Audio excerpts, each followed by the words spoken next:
So today's special speaker is the Reverend Jan Limberg Morgan. Our favorite storyteller. His topic today is stepping into a new experience, talking about a new experience. Reverend Jan.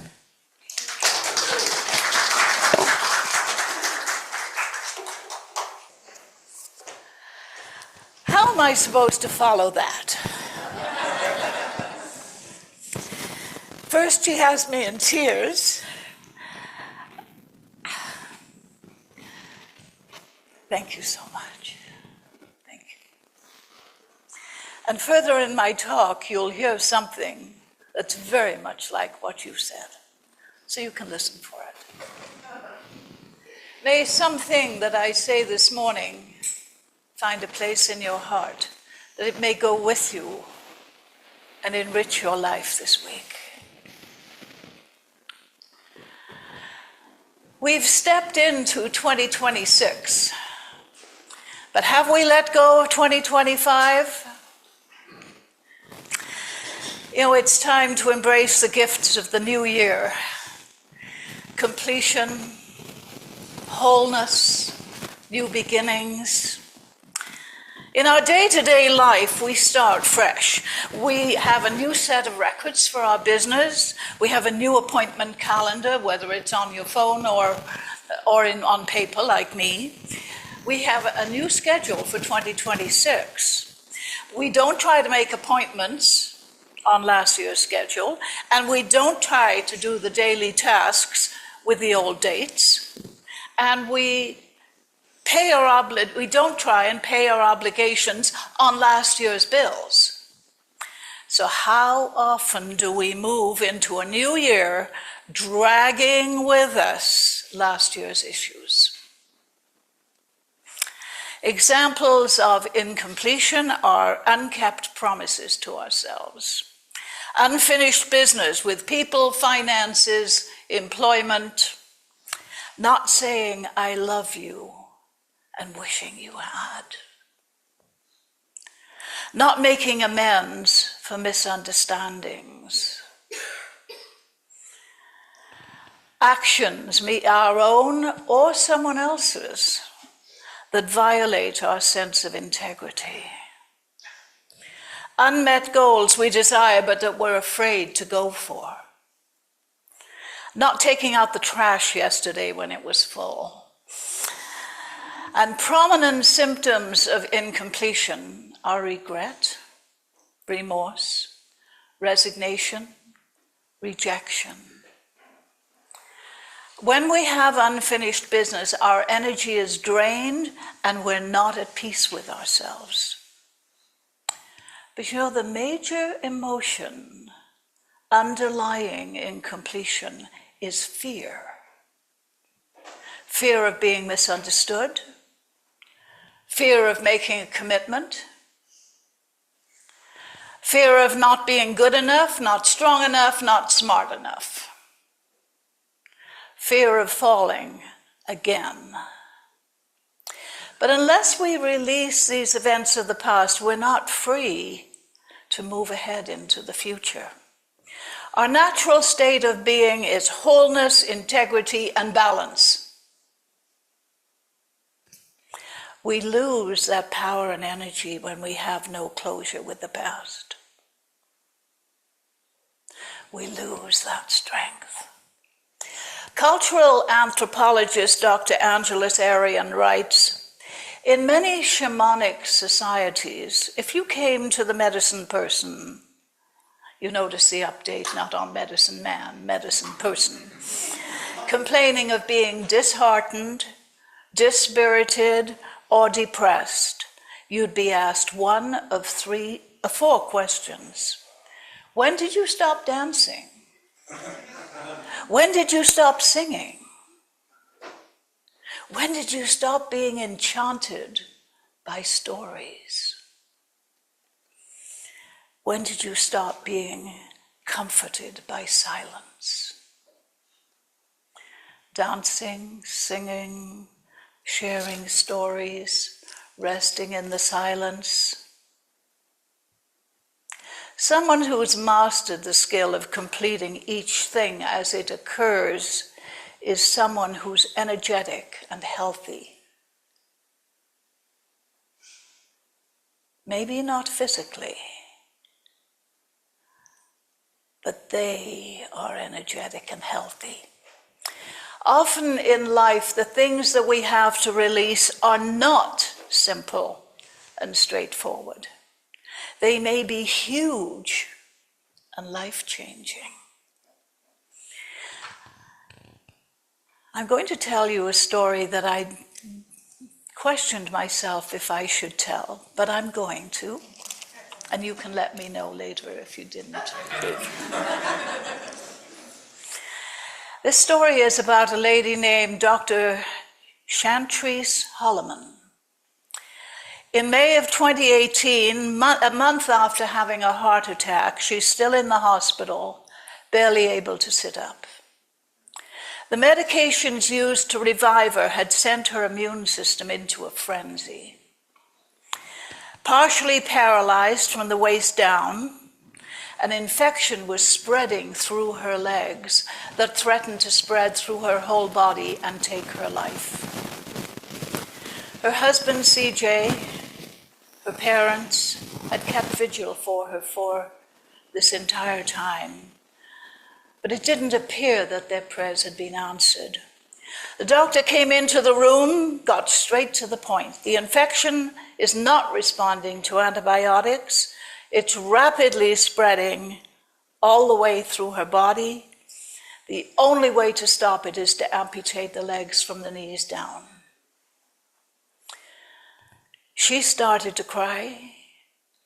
Her husband buried his face in his hands. Her father got up and left the room overwhelmed. And her mother said, "If it's going to save her life, then it has to be done. Chantrice, you are more than your legs." When she woke up after the surgery, Chantrice didn't recognize her body. And she no longer felt that she recognized who she was. Where was the athlete that ran 5 miles every day at 5 a.m. in the morning?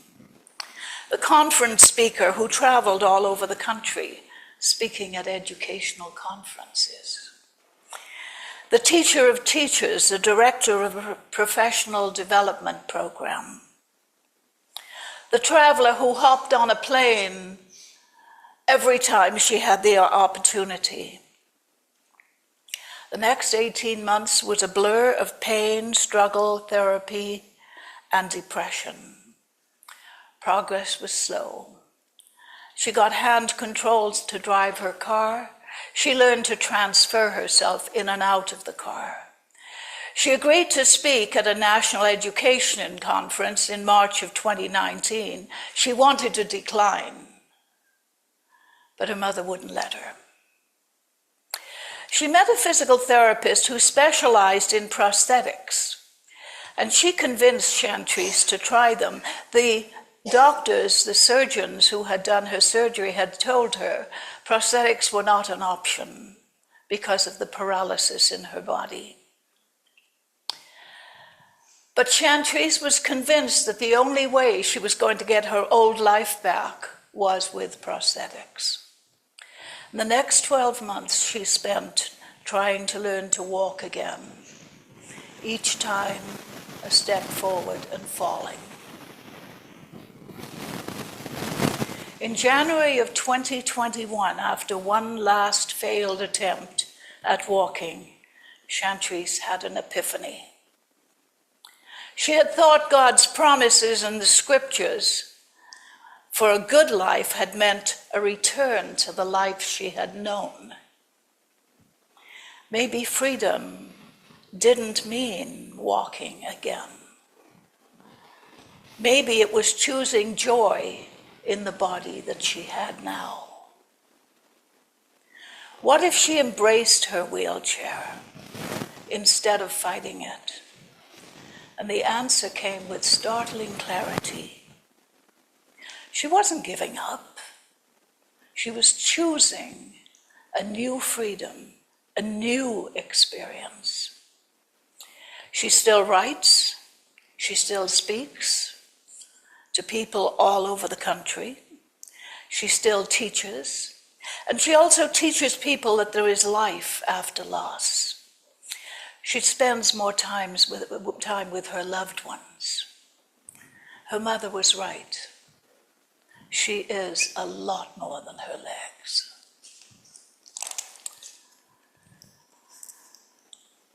The Master Teacher Jesus told us, the sacred writings tell us, our divine guidance confirms, we weren't placed here on earth to be beaten down. We are that we might have joy. Dr. Holloman followed her divine guidance to the ultimate acceptance and overcoming of her incredible challenge. She says, I still have hard days, but I've also found joy. Deep, sustaining joy that whispers, keep going. A joy that makes me whole. We've all had difficulties. We've all had what we thought we could not overcome. Maybe not quite this extreme, but each one of us has dealt with things that, had we considered it sooner, we would have thought we could not go there. But we've been given the tools, we've been given the instruction manuals, and we've been given the master instructor to guide us. It's up to us to do the work. And it's only work if we forget who we really are, the beloveds of the Most High. We are the beloveds of the Most High. One word that's almost synonymous with New Year is resolution. If we dissect that word, we have re-solution, meaning it's because we're going to come up with a new solution for whatever we want to change. It's called re-solution because we've made previous attempts to embrace the change, and we've frequently been unsuccessful. We make commitments to re-solutions, and then we abandon them when the going gets challenging. When we have unfinished business in any area of our lives, our energy is drained, and we're not at peace with ourselves. Incompletions will dominate our lives until that unfinished business is recognized and resolved. Our natural state of being, wholeness, integrity, and balance. We lose power and energy when we're incomplete. And unless we release those events of the past, we can't step into that new experience. We can't make room for the new unless we complete the old. But there'll always be areas that will remain incomplete. Past trauma, such as the loss of a loved one. Serious emotional or physical damage, such as Dr. Holloman experienced. However, by bringing closure whenever possible, we can substantially enhance our well-being, our energy level, and our effectiveness. Now, I'm talking now about going with the flow, while bringing closure to the things or situations that we know will haunt us later. Not stepping over things, not sweeping them under the rug, but we do pay a price for lack of closure, like the finance charges on a debt, and we keep paying until the debt is resolved, unaware that our energy is being dissipated by our own avoidance. Franciscan mystic Richard Rohr said, "In order to grasp something new, In order to grasp something new, you have to let go of what you're holding on to. We can't reach for and receive something new when our hands are full of what we already have and don't want. So what method of completion is needed? Is it something we need to do? Or simply something we can drop? Oftentimes we don't think that it's perfectly okay to let something go. That we don't have to fix everything to what appears to be the perfect completion. We don't think too much about giving away or disposing of stuff that's taking up physical space. And we can also make the decision to disconnect our energy from the emotional issues. In a relationship, we may feel that if we hang on and if we try harder, we can make everything right. The truth is, severing the relationship may be the only solution that is in our highest and best interest. And releasing the other party is actually the right thing for them. Deepak Chopra said, in the process of letting go, you will lose many things from the past, but you will find yourself. I've been having fun with the words. I refill my car, I recharge my battery, I reunite with old friends. So why not reinvent my life? I've selected 5 re's I'm going to leave behind in 2025. 2025 can have them, they can run together. And I have 6 re's to replace them. I'm going to leave behind the regret, the remorse, the resentment, the resignation, and the rejection. And I'm going to embrace the reframe, the release, the recommit, the resignation, the reunite, the rejoice, and the reinvent. I regret the decision to open my home and offer hospitality to someone who sapped my energy and depleted my resources. I will reframe that into a new life lesson. It's not my responsibility to make sure that everyone else is taken care of, especially when doing so is against my better judgment. But I'm going to go for an aside here. I have spent my life making sure everyone else was all right, because I'd always been told that was my only value.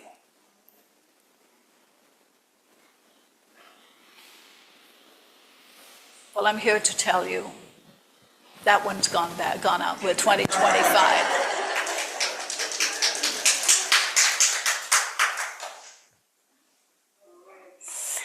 I will release the remorse and the resentment and reunite with that wiser and higher self I know I am. I'm going to work on leaving the resignation behind in 2025, and I'm going to rejoice in reinventing myself in 2026. My talk today isn't about telling you what to leave and what to take. It's about inspiring you to do your own work.